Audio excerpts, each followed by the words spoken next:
Bueno, ya saben que a donde lo tenga que ir a encontrar, mi chamba, cuentavientes, sobre todo en este Debayle Talk, es encontrar a los especialistas, no importa de qué parte del mundo sean, para darles a ustedes las herramientas que necesitan para ser felices. Y seguramente muchos de ustedes que nos escuchan en otras partes del mundo sabrán quién es Hussey, que es un coach de amor muy reconocido.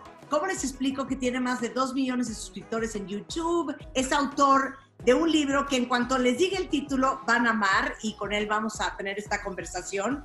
El libro se llama Get the Guy. Learn Secrets of the Male Mind to Find the Man You Want and the Love You Deserve.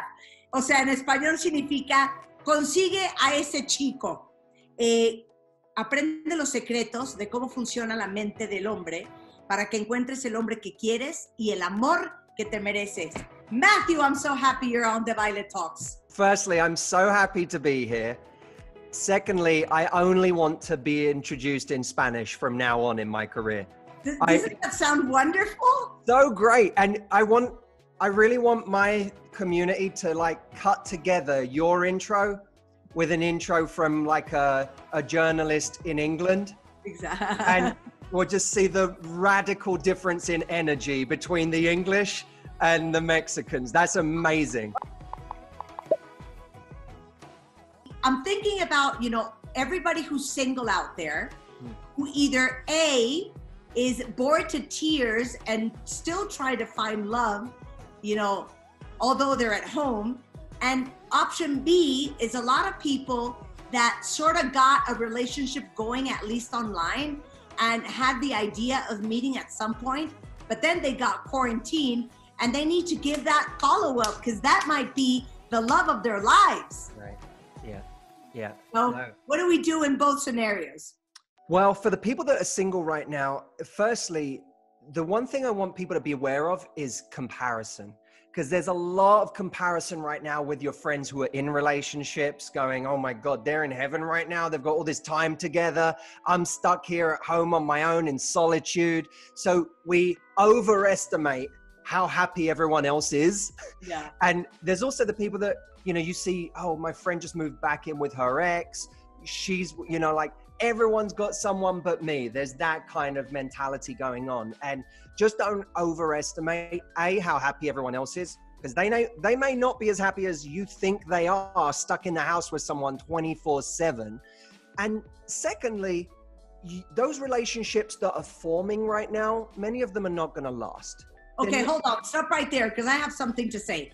I just want everybody to know that there is a statistic based on what you just said. So after the quarantine in Wuhan, China, I'm sure you know, Matthew. I'm curious. The divorce rate went super high. Like everybody was up to here. And for the rest of Mexico that is watching this, or no matter where you are or where you're from, if you're confined with your spouse, you're probably up to here. So we just want you to know that all of us that are married, grass ain't greener on the other side. Well, a dear friend of mine, Martin Snow, he said this to me once. He said, Matthew, are you in love with this person's presence or are you in love with their absence? He said, because there's a lot of people who are really in love with their absence and they keep telling themselves they're with the right person.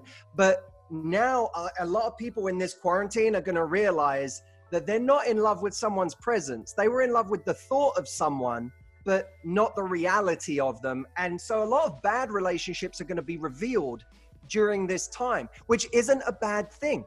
Think about it this way. If this whole situation reveals to you in the space of 3 months that your relationship is not the right one, and if you didn't have this situation, it would have taken 5 years for that to be revealed. Bravo! You saved yourself 5 years, right? So that's a good thing. Even if your relationship is going bad right now, if it's going bad because it's not the right relationship, that's a blessing in disguise. Now, for those people that are single, again, remember that there's a lot of people who are meeting right now, and that situation is not going to last. It's a situation that has arisen because of extreme circumstances, extreme loneliness, and people are looking for connection. But that doesn't mean that that relationship will hold up in an organic time once this is over. So that's the starting point. Relax. You're not doing worse than everybody else. It's hard in its own unique way to be alone. Yeah. That's not to say it's not hard, because it is. So from there, should you date right now? Why not? There's no reason why you can't use this time to meet somebody. You have to be aware that there's a false sense of speed that's happening right now. So you could start talking to someone and within 3 days, you already know a ton about each other. You're talking constantly. That can speed up a situation in a false way. And you're still going to have to meet that person 3 months from now, 4 months from now. If it gets that far, you're going to have to meet in person, and that's going to be its own test. Many of us have met someone online, got really comfortable, and then found we didn't actually like them that much, or we didn't feel that chemistry when we actually met them. So be aware of that, but that doesn't mean don't do it. It just means be aware. Start talking to people online. There's nothing wrong with that, but be aware that everyone else is doing it too. So it's a lot of noise right now. Lots of very boring messages getting sent back and forth. And one of the problems with online in general, with meeting people online, is that we're seeing a two-dimensional picture of a person. You know, you see someone on Instagram, you may think you're attracted, but you're seeing them in 2 dimensions, right? You're just seeing a picture on the screen. And even then, even if they do video, you're only seeing what they want you to see. So you're not getting a 3-dimensional portrait of that person. And attraction, real deep attraction, happens in 3 dimensions, not in 2. So what I say to people is, instead of just sending a message that says, "Hi, how are you?" actually notice something about their profile, about what they've chosen to show you. If they're standing in a room posing for a photo and there's some Jurassic Park is on the TV in the background, talk about how you couldn't help but notice that movie, and that's one of your geeky pleasures is Jurassic Park or whatever. Notice the details, because the details give you clues about the person. And I also think it's very interesting to meet somebody right now online. I'll tell you why. Because usually you only get to see the best part of a person, the best side. And I think that under the circumstances that we all are, which is a lot of stress, which is an amazing amount of uncertainty of not knowing, what's going to happen, when this is going to be over. Yeah. People are bored, people are anxious, others are depressed. I think that when you meet somebody online and you get a glimpse of how they handle themselves under stress, under pressure, how they handle their depression, their anxiety, how creative they are, how they entertain themselves, what do they say to themselves about what is going on in the world, what is their vision. I think it gives you a very profound insight of who that person really is. That is a fantastic point. Fantastic point. I feel you, brother. That's terrific and incredibly profound.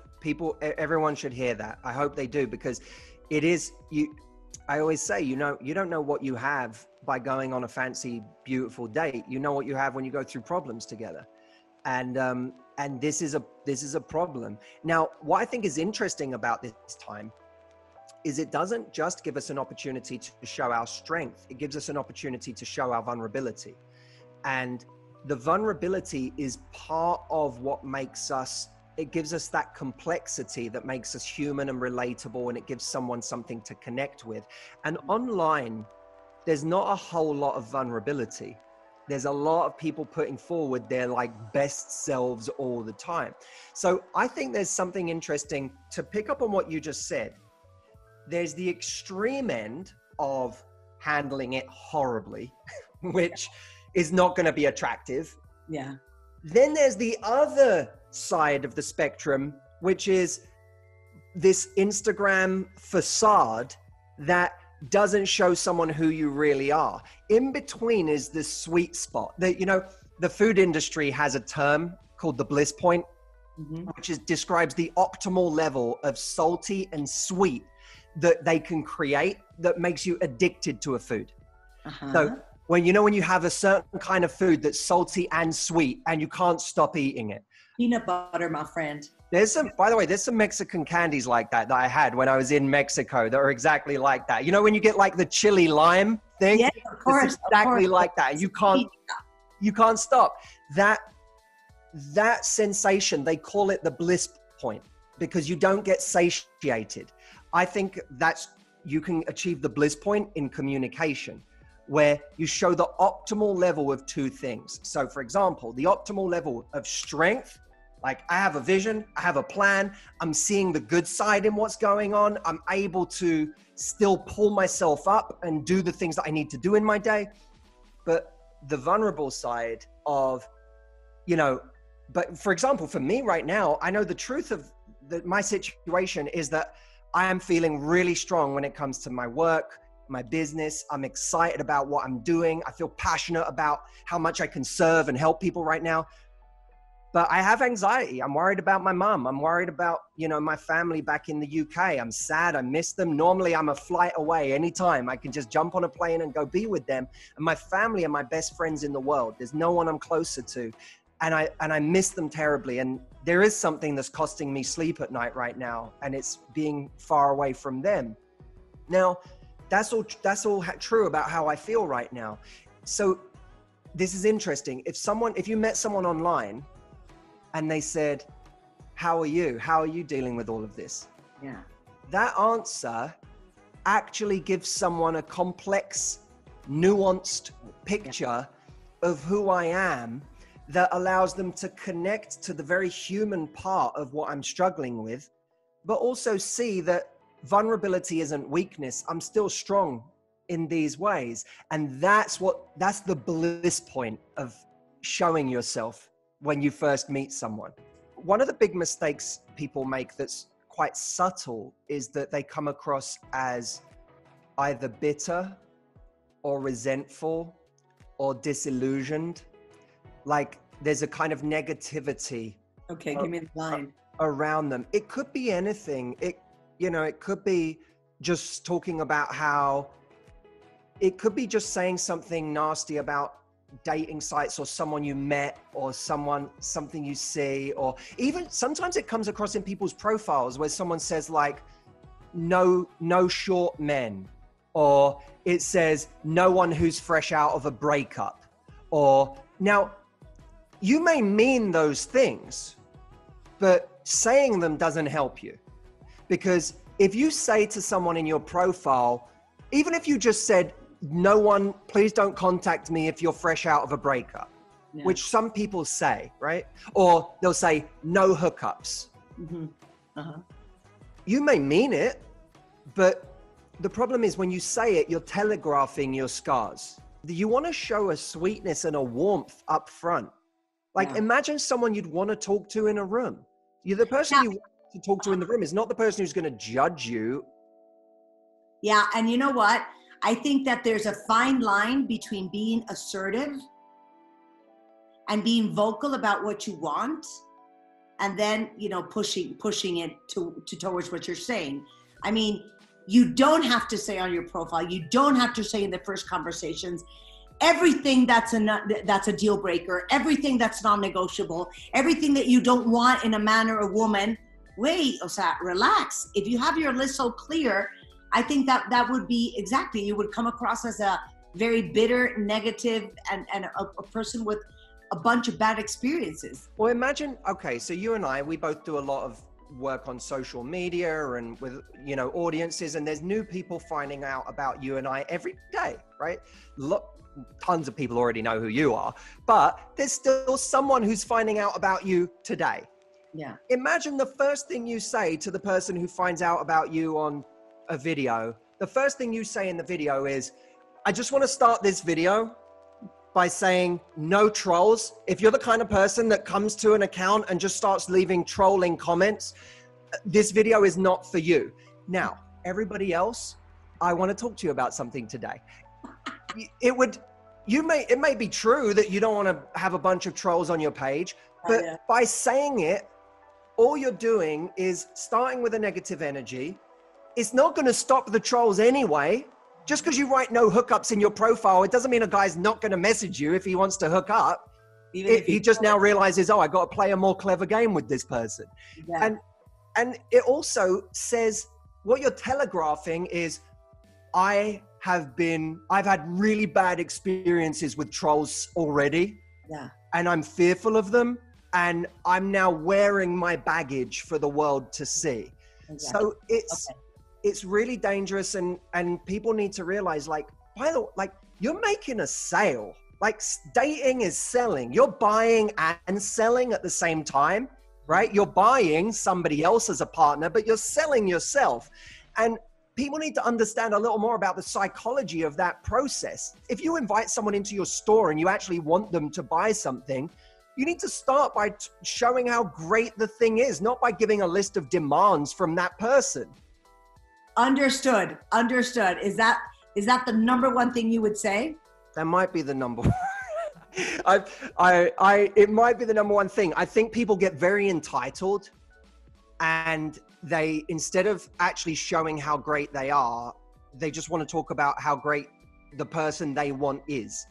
And we just have to start by showing how great we are. We can always funnel people down when we get the messages. Like, it's not, you don't have to go on a date with everyone who responds to you. You can start having a filtration process. But in the beginning, your concern is show how great you are. Stop worrying about how great the person is going to be that messages you. Fantastic. Oh, yeah, Matthew, what a great conversation. I think we're going to leave it at this, because I also want everybody to visit your channel, because you have a ton of content. Si quieren buscarlo en YouTube es Matthew Hussey. Igualmente en Instagram, está en Facebook, está en Twitter. El libro, is your book in Spanish, by the way? No, I think it got translated to Portuguese, but not Spanish. We need to do that. Yeah, we need to do that. Pero de todos modos, ¿saben qué? Entonces, si no lo pueden leer en inglés, tomen unas clases porque vale la pena que lo lean. Se llama Get the Guy, Learn Secrets of the Male Mind to Find the Man You Want and the Love You Deserve. And can I give your audience something that could really help them right now? Of course. We actually have a free guide that gives people 9 specific messages that they can send someone when they want to start a conversation and have a great conversation. If people go to 9texts.com, 9texts.com, you'll find that guide, and it's free. You can download it, and you'll literally have 9 very specific messages you can use. That's fantastic. So we'll even post the link underneath here where the comments are. Amazing. Bueno, pero sigan a Matthew Hussey y lo pueden contactar también en redes sociales. And thank you so much, Matthew, for being on this Debayle Talk. Thank you for having me.